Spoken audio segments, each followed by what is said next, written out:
Hi, and welcome to So You Want to Be a Data Scientist podcast. On this podcast, I interview professionals from different branches of data to inform the aspiring data scientist out there. And I've been there. I was an aspiring data scientist myself, and I know how hard it is to navigate everything data science alone. That's why I want to share what I've learned with you. Learning data science doesn't have to be scary or overwhelming. On my website, I share weekly articles, interviews with data professionals, and online courses to guide you on your data science learning journey, so that you can use your time efficiently instead of getting distracted, and learn all the necessary skills, and only the necessary skills, and be ready as a data science professional for hiring. Check out the website.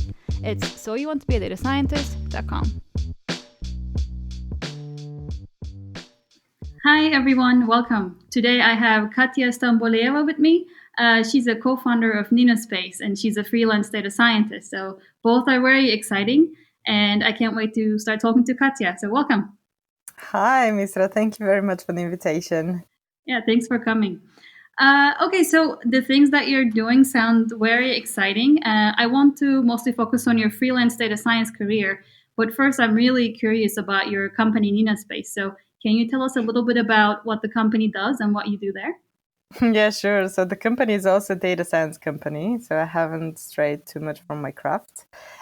So we believe that businesses should make commitment to future generations and fight a global issue. We chose ours to be wildfires, and we do this from space, meaning that we analyze satellite images to help get interesting insights from the data and share it with the authorities who are in charge of preparing for the wildfire seasons across the globe. So in the Northern Hemisphere, this is work being done between February and May or June, and in the Southern Hemisphere is just the opposite of this.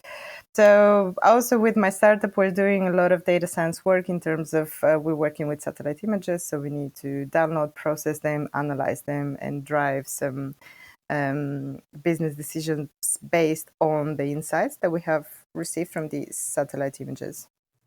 I see. Well, that's very cool. And is this a nonprofit organization? Oh, no, it's a profit one. We do not believe that we can make as much impact as we would like to if we were a non-profit organization, which meant that we did not want to depend on grants or charitable donations to do our work. So we wrapped it into a for-profit making business with the goal of multiplying our environmental positive impact. I see. Yeah, I think that makes a lot of sense. Also for the continuity of the business, because if you're a nonprofit, then when you don't have any donors, then you're in a hard spot. Exactly. And are you actively doing hands-on work or data science in the NinaSpace? Yeah, I just finished the half day of coding for the company just before we jumped on this call with you. Oh, that's really cool. Yeah, what you do there sounds very interesting, but at the same time, you're also working as a freelance data scientist. And I saw on your LinkedIn profile that is, again, with social, civic, or environmental impact projects. So how did you decide to be a freelance data scientist? Oh, so I've been wanting to be an entrepreneur and a businesswoman for the biggest part of my life. And being a freelancer data scientist makes me into a small business owner. It's a business of one person, but still a business. And I finally made the big jump after the last company I worked for. It was the 7th company I have worked for in my life, who treated me really badly. And unfortunately, they were not respecting the law. So I needed to go to court to ask for the law to be enforced. And at that point, the problem was that I had needed a surgery on my knee, so I couldn't go to work. And because I needed some time for my body to heal, I decided, okay, enough is enough. I might want to sell my brain and my time to work for other people, but I'm not selling more than that. So becoming a freelance data scientist gave me the freedom of working on different projects, which I can choose, and working with different people, which I also choose for. It's very For me, it's very empowering because when I look for consulting projects, I choose which clients I can work with. And when I was an employee, I would just sign a contract with my bosses, and they would be my client until the continuation of this of this contract. So for me, it was much better because it gave me the freedom to say no. And sometimes I would say no and be in a difficult financial situation, but it's better for me to be struggling for money than to be under a boss who might abuse me mentally. Yeah, exactly. I think that's also one of the biggest reasons that people want to become freelance workers in general. It's a freedom that you can't really get any other way of working. So that's very It is a great. freedom, but it's also much riskier because you do not Sure. have good social um, coverage. You might, if you get sick, you do not Mhm. make money. So you Yeah. need to have considered this in the past. So it's also, it does give you a lot of freedom, but it brings you more risk along the Yeah, way. Mm. definitely. Yeah, it's definitely a trade-off. But at the same time, I feel like it depends on what your values and what your priorities are in life. Like you said, you really wanted to take care of yourself and your body, and that was the option that gave you that. So it's basically perfect for you at that So point. this was one of the reasons, and the second reason, which is as important as the first one, was that I wanted to start using my skills to finally do some good and have some Hmm. impact in the world. And I discovered that I would do much more if I was consulting for data science projects for NGOs or local governments or small social startups than the big corporations. And in my field, so I was doing a lot of machine translation, some natural language processing, data science in general. Most of the work that was cool and fun for Hmm. us, the data scientists and the people from the AI community, was optimizing ads and helping our bosses be more successful in the projects that had been chosen by the upper management, which meant that I was selling my skills to provide for a service that I had no say in what the Hmm. service would do. Hmm. Um, and I was really tired of this. I decided that I want to use my skills to contribute either to social problems or to environmental Yeah. causes. I think many people in our audience can also relate to that too. I feel like our generation is also specifically oriented to do something good for the world and not just help big companies make more money in a way. Exactly. We do start waking up, Yeah, and it's amazing. It's an amazing change to see. yeah. And I'm very curious. How did you start this? Because I am also one of those people, and I know a lot of people who want to do something good with their skills, but it's always easy to say, but it's harder to start doing something. So I'm curious, did you have some like a group of friends who wanted to do it with you, or did you find some funding from somewhere? How did that process work? Oh, so it's easy actually for everyone, not just for me. So first of all, finding funding so that you can quit your day job and become a freelancer. I don't think this type of funding exists. Um, what happened with me was I had just stopped working on a startup that I founded previously, which was a health tech startup. Again, something to do with building better healthcare for people, so a social problem, and using technology to do this. And I was just evaluating my options on whether I should go look for a job or start my consulting career. And at that point, a person that I had worked with in the past approached me and he said, "Hey, I need help with some freelancing data science work. Are you available?" And I said, "Yeah." And from there on, I started. But the thing is, even if no one approaches you right now to say to you, "Hey, are you available for doing this data science gig for me?" you can still look for it yourself or yourselves. And that's the difference between an employee and a freelancer. We actively seek for contracts and we hopefully get better at our work. So at some point, we choose which contracts we can accept and which we do not want to work on. And I'm saying this because the most important thing for us to take care as freelance data scientists is take care of ourselves. So we need to be healthy. We need to have the ability to pay for our food and for our rent.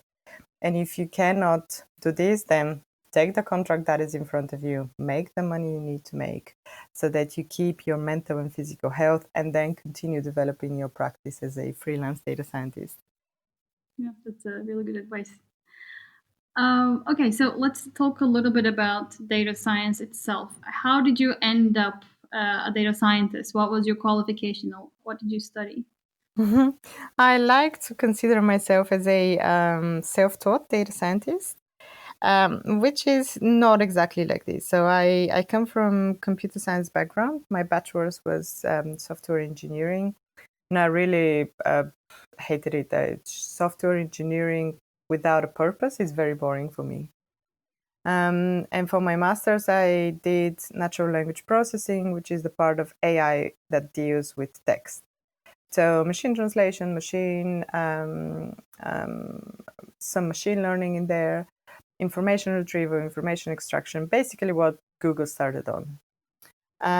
So this was very exciting for me because it was the intersection of machine learning and computing and linguistics. But at some point, I got tired of the disagreements between linguists and computer scientists. And I do believe that machines might never be able to become as good as humans in achieving general AI, in being perfect in the generation of their grammar. But that's not the point of artificial intelligence. The point of artificial intelligence is to be a tool to aid us as human beings to achieve more and to achieve tasks that we can automate instead of putting human lives at risk, for example. So I never like these conversations, which is AI versus the world of people who might lose their jobs. We lose our jobs because of many different reasons. Technology has always changed and evolved, and jobs needed to change and evolve along with the progress of technology. But I didn't see this during my time of doing natural language processing, so I decided to broaden my scope of skills and do general data science, which meant that I would be doing data science with any kind of data. Because when I was in natural language processing, I would concentrate mainly on working with textual data. And now I can do, I don't know, numbers, forex, house pricing predictions, satellite images, you name it, any kind of data, which is amazing. And the way forward for me to do this was I was working still on my machine translation job some years ago. And then I went to Lisbon to do a Lisbon machine learning summer school. I really liked it. And then the next year I just went there and I said, hey, I would like to apply to be a teaching assistant. Most of the people who go to this summer school are PhD students, usually in their first or second years of PhDs. And I don't have a PhD, but I do have the knowledge of what we're teaching. I have passed this course last year, so I can do it. And then the organization accepted me. So this was a step for me in the right direction in terms of getting better at what I already knew, because you know that as soon as you manage to explain something to someone, then you're really the master of this topic. This broadened my skill set and also helped me get, let's say, a better branding of my skills as a data scientist, because it's some kind of a seal of approval. If you're doing this and you're teaching that number of people into following this curriculum. So this was an amazing start for me. And then very recently I started writing a blog post, which is not only about programming and machine learning, it's also about startup journeys and making money and freelancing. But this also helps me communicate with people, because as a freelance data scientist, I need to do a lot of communication with my clients. So this is how the project is going to run. This is how we need to communicate. This is how often we need to attend to jump on the call so that we see that we're all on track. And I realized that I had started repeating these things over and over and over. So I wrote them in a blog post. And now when I start a working relationship with a client, I just send them a group of blog posts and I say, hey, this is how work would be done for this project. The same happened with us, if you remember. You asked me, hey, can you tell me a little bit more about yourself? And I'm like, yeah, sure. This is my page, and this is where I have described my most recent skills in a way that I think really describes what I do and what I have tried doing. So this saved me a lot of time. And I'm not saying that everyone should start their blog posts or anything, but just create a simple document in which you explain something that you needed to explain more than 5 times in the last one month. Yeah, so basically the more you go into this, the more efficient your systems become, and then you know basically how to communicate with people, how to approach them, how to give them the information they need, which is great. But also your journey seems like a good example of what data science is, because I think the general understanding is that people will learn general data science and everyone needs to focus on one topic or specialization like natural language processing or computer vision, whereas in real life it doesn't actually have to be the case. You can just be a general data scientist and work with different data sets and not necessarily be an expert in natural language processing, for example.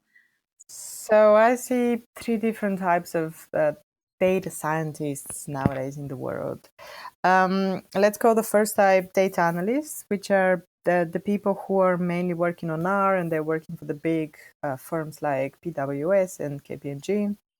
And they do a lot of data science or data analysis work, which is part of data science, and it's a vital part of it. But they lack some programming skills. And sometimes they can usually do some statistics and data analysis with Excel, which is totally valid. The second type of data scientists are the data scientists who are applied data scientists, like I am. And I believe that for us, it's very important both to know how to program and to know math. So data science is the art of combining math with a programming language so that you can get some results at the end, right? And if you do not understand math, at least simple statistics, if not something more complicated, then you won't be a good data scientist, because you would get confused by the results that you would get, or you might miss reading the fact that these results seem off. But then, on the other hand, if you are not able to program, you might not be able to create a piece of code which runs quickly enough. And you might take 8 days to complete a task, which if you had optimized your algorithm in a computer science way, it would take you 10 seconds. And this is something that happened to me 2-3 weeks ago. So I was using pandas, and I love pandas in Python for visualizing and playing around with all kinds of data. And then pandas failed me for the first time because I wanted to do a column-wise operation for a full column in pandas, or a full, a column is good to say. And usually pandas does this beautifully and super quickly. And for this particular case, because the operation was a little bit more complicated, it would take pandas 26 days to complete. And I was like, oh God, pandas, you, for the first time in my life, I cannot rely on you.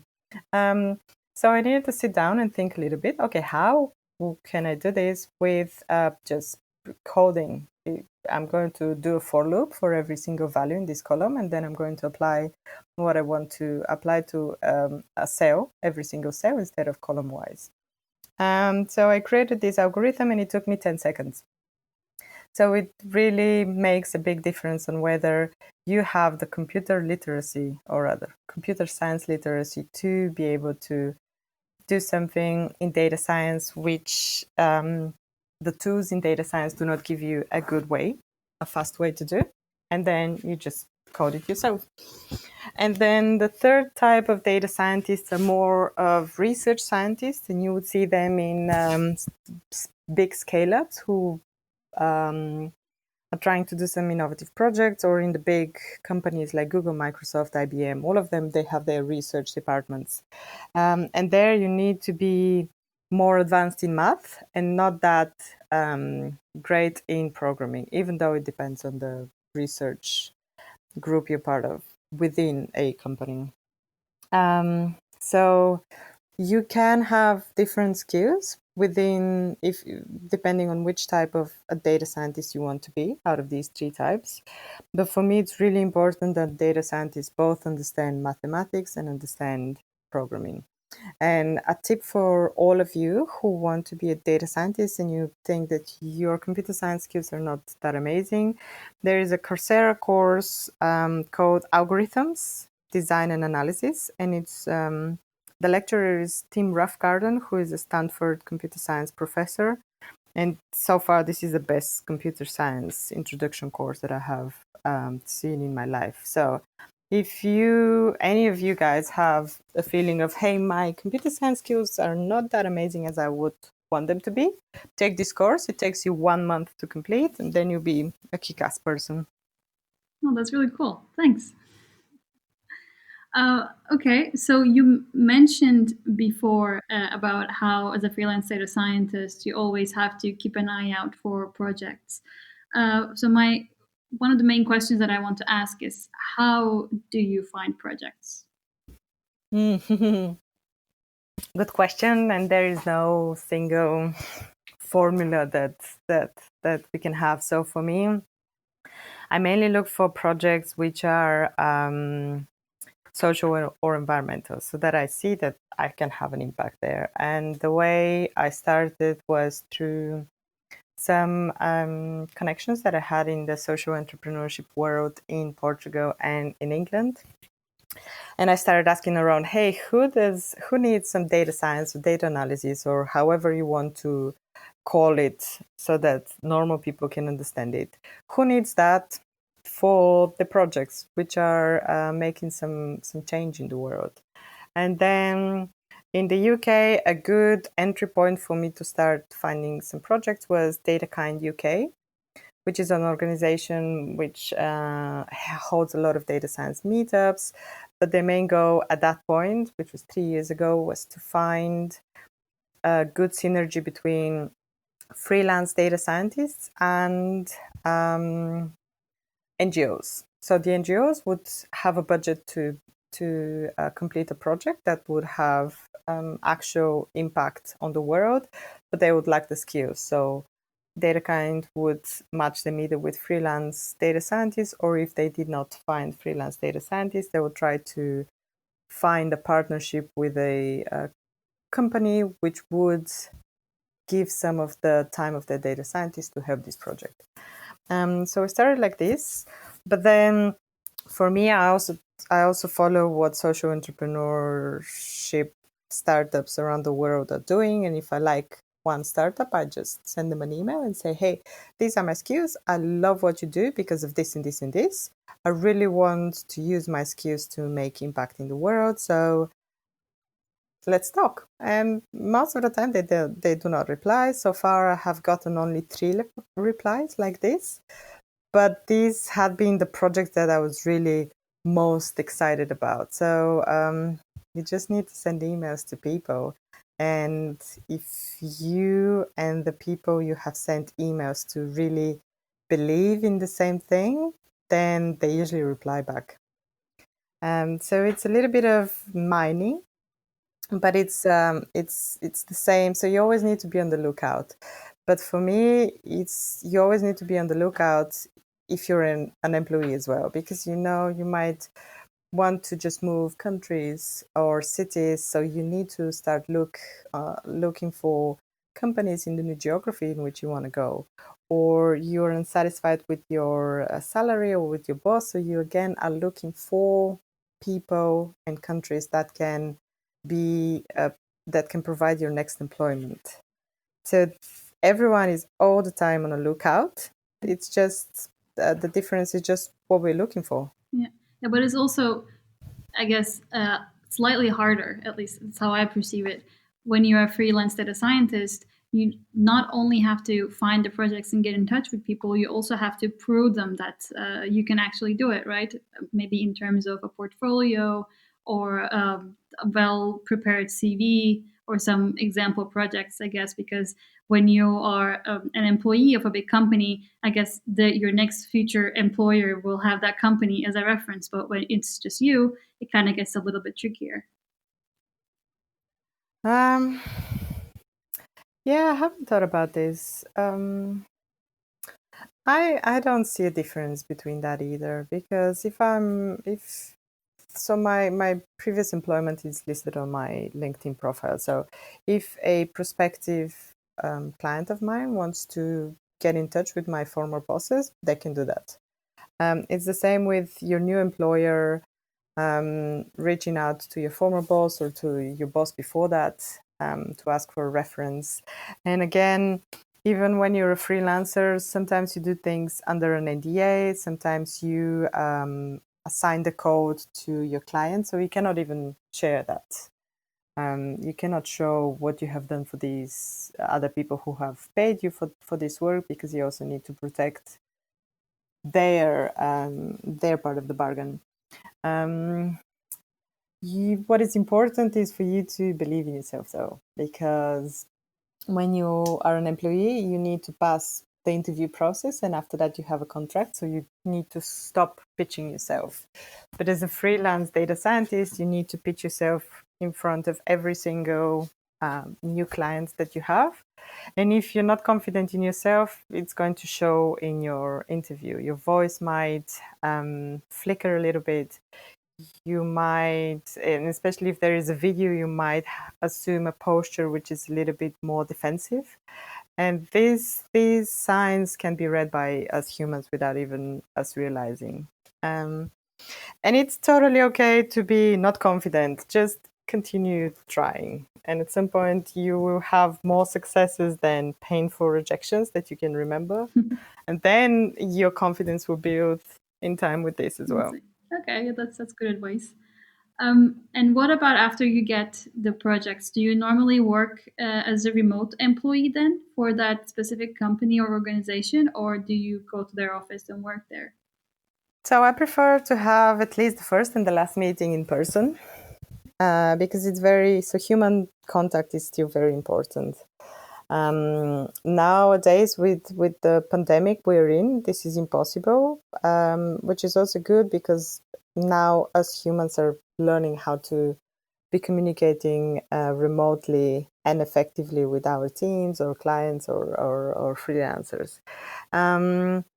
I have had only one client who needed me to work from their offices all the time.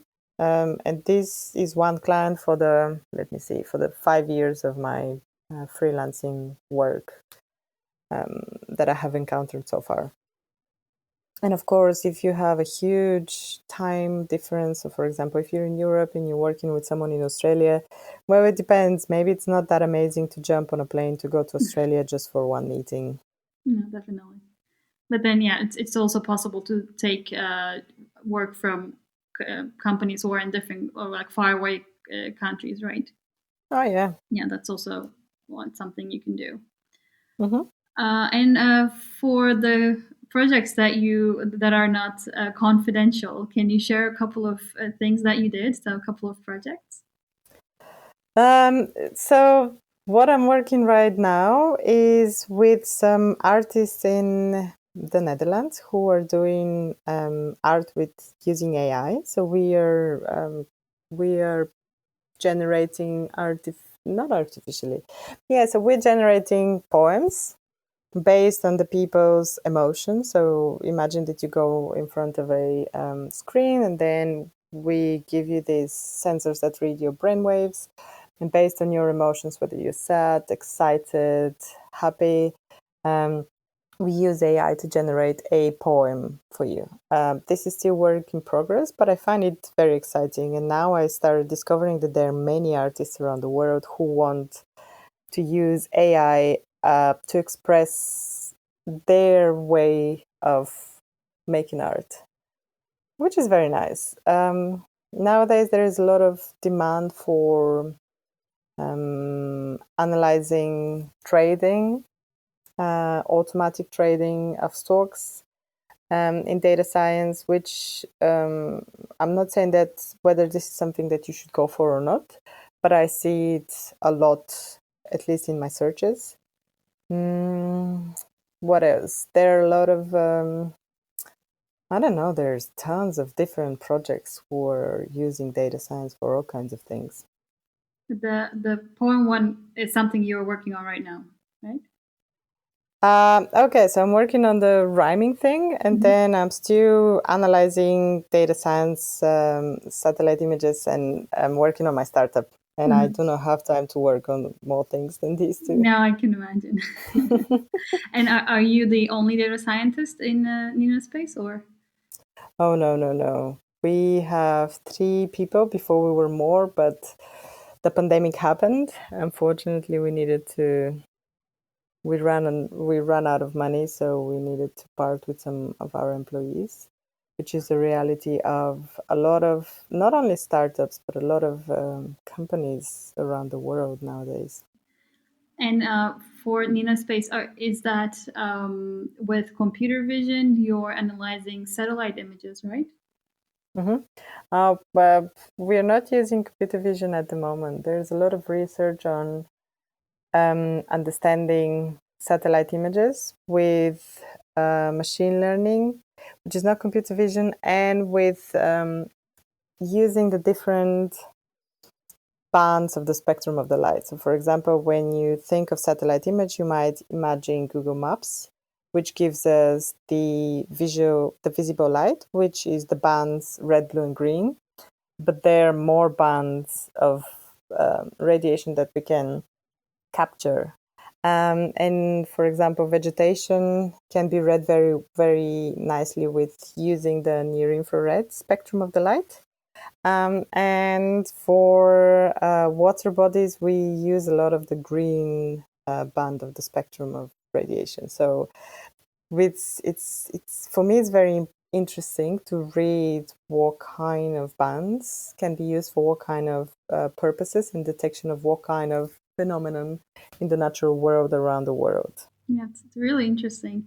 But from what I heard, then I feel like then you probably also need a physicist in your team to, uh, give you this information. Or did you already know about these things?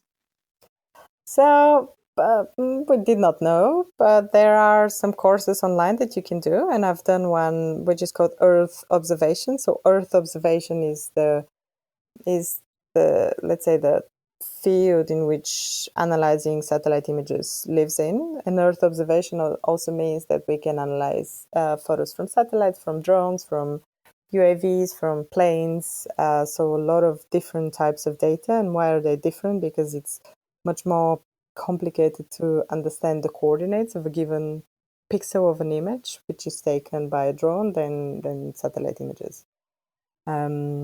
We also I have a friend of mine who is a doctor of physics. So whenever we need some help, we give him a call. But mainly, it's the profession which gives us the most answers is people who studied geographic information systems, or this is called GIS in abbreviated Yeah, it's form. very interesting. Also, I feel like it's a really like a project with a lot of layers. So Oh, I yeah. think that also gives a lot of satisfaction when you're learning about new things that you didn't learn about before, and then you have to understand them well enough to analyze the data that you collect from it. So I feel like that's very fulfilling. Exactly. And for us, it's super, super important to speak with the forestry engineers, with the GIS experts, with the people who are actually there on the ground, because they have the actual ground truth knowledge. What we do is we learn from them, and with our skill set of computer science and data science. We help them perform their work better, but we're in no way replacing them. And I will go a little bit more into the details of your work now. Can you tell us what tools do you use mostly for your work? So we are coding in Python mainly. I would say mainly. So Python is a programming language for the backend and the data science part of the project. I use React, JavaScript when we need to visualize something, so front end, platform, UX building. Then we also needed to rely on a database, which we use a relational database. We do need to develop an API to communicate between the database and the platform, which is built on Swagger, and I quite like it. You can use a variety of different languages to build a Swagger API. And then for ETL, we're using Airflow and code repository. Well, GitHub or GitLab, it doesn't really matter. And then our cloud at the moment is AWS. I see. Okay, so many of the tools that are commonly used in the industry, let's say. Yeah, most of the tools which are proven to work well in the industry. We are a very small team, so we do not have much time to experiment with which one of these tools would do the best job. So we just trust the other data science and computer science community's experience. Yeah, I can imagine. Okay, so nearly coming to the end, one of the things that I want to know the most is what is the most exciting thing about what you're doing right now? It could be about NinaSpace or it could be about freelancing. What do you like the most? Oh, for me, they're almost the same because it's so when you're a freelancer, you're a one-man company. And when you have a company, you have more people that you need to manage. But when you're in both cases, you need to be able to manage your time. You need to be able to plan and prioritize your tasks, and this is very hyper important. And if you're not doing planning, guys, you're wasting a lot of time in your work. Then you need to be able to sell, because as a freelance data scientist, you need to sell your skills to your potential clients. And as a startup founder, you need to sell whatever service or product you are building so that your startup can continue surviving. And then you also need to be able to execute on what you have just sold. So you need to code what you have promised to your client, and whether you hire other people to do this or you do it yourself, it depends on whether you're a freelancer or you have a team to support you. One of the most important things that I value a lot as being the leader of a company, which is a tech company, is that I have a technical background. So whenever I go to sales meetings, I do not oversell, because I know what is actually viable within the time frame and the budget that we have. And I also can communicate with the tech team and understand what are our problems, why is this happening, what is this roadblock, what the hell happened last week, so that we could not deliver this and that and that and that. And I find this very important. I've seen a lot of tech startups and tech companies who have both their upper management and their salespeople coming from zero tech background, and there is a huge misunderstanding and a big gap between what one of them says and what the technical personnel replies back. And I honestly have no idea how this gap can be bridged, because tech is just growing everywhere. So there is hardly a company that doesn't rely on tech nowadays. Even if you're just selling yogurt in your small store nowadays, you need to be online and do a lot of things. But there are a lot of initiatives on teaching kids on coding. Maybe in the future we would study data science in high school and something like this, so that we all can have understanding of each other's skills. Yeah, definitely. Yeah, I feel like that is also something, as you said, up and coming teaching people technology from a younger age. So everyone will have some level of understanding when they're older, even if they're doing something unrelated.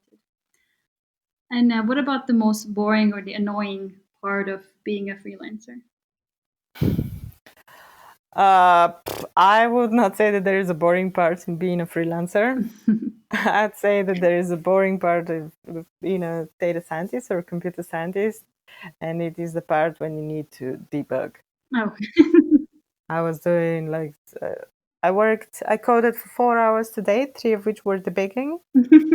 I did manage to find the problems and everything is okay now.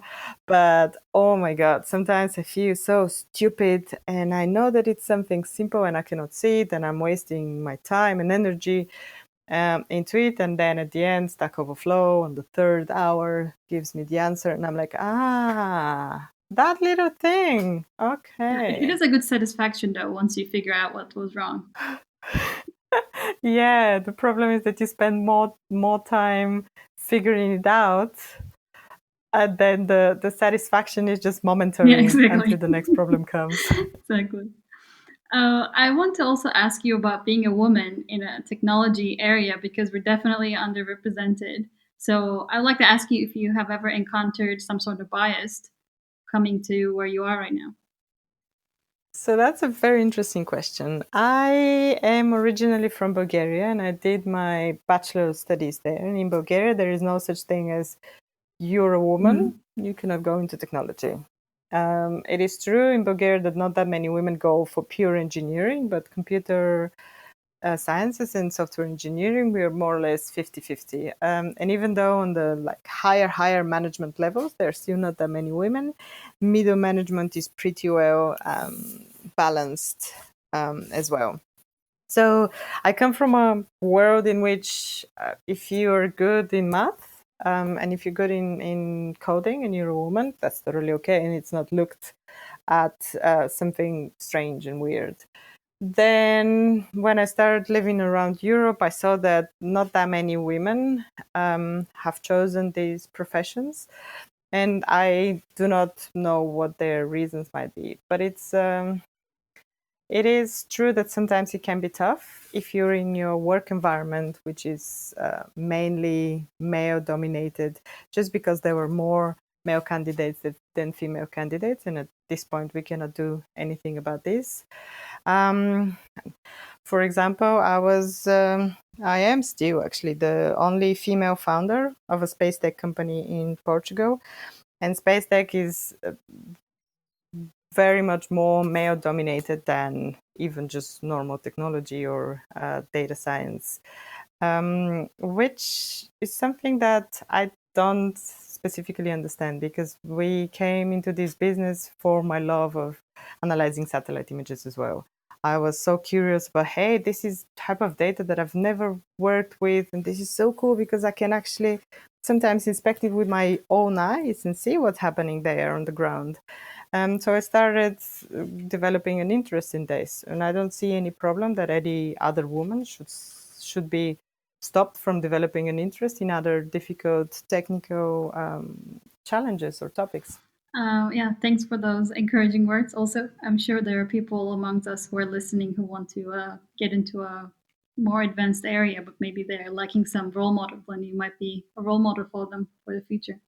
It's important to say it's okay, you can do it. So you can be a freelancer and you can study whatever complicated topic that you want to. You're not going to learn it immediately, but it takes time, like debugging. Yeah. And yeah, that's actually a good connection to my last question. Do you have any advice for people who want to become freelance data scientists or people who want to start their own company? Yes, make sure that you really want this for starting your own company because it's difficult and it's challenging. So I think the best example that I can explain the stress that comes with it is the following. So take a movie that you really liked. I recently watched The Aviator. And it's about this amazing entrepreneur who started building planes out of passion for planes, not because he was trained to be a plane engineer. And then watching the movie, I was feeling the stress of this guy struggling with the financial problems that his company might have, with governmental regulations, with the competition trying to crush them down. And I was like, oh God, this is exactly how it feels when things are difficult when you run your own company. So as soon as you understand this and accept that it's not going to be easy, but you're not going to die, everything is going to be fine, and you just need to learn new skills on how to cope and manage companies, then you'll be fine.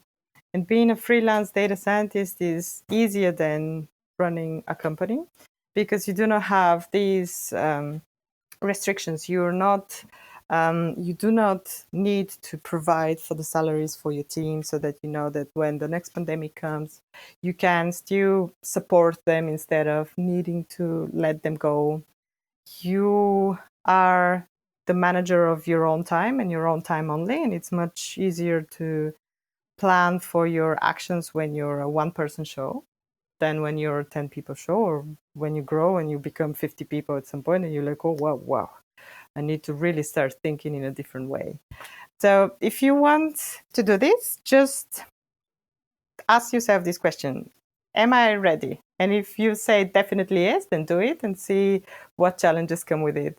If you say maybe, still do it. And then maybe one of the challenges are going to put you off and you'll be like, I prefer to find a job. But if you have doubts at the moment, try to explore a little bit more, try to ask more people, read a little bit, and make sure that this is the right choice for you. So great advice. Thank you. And yeah, with that, that was my last question.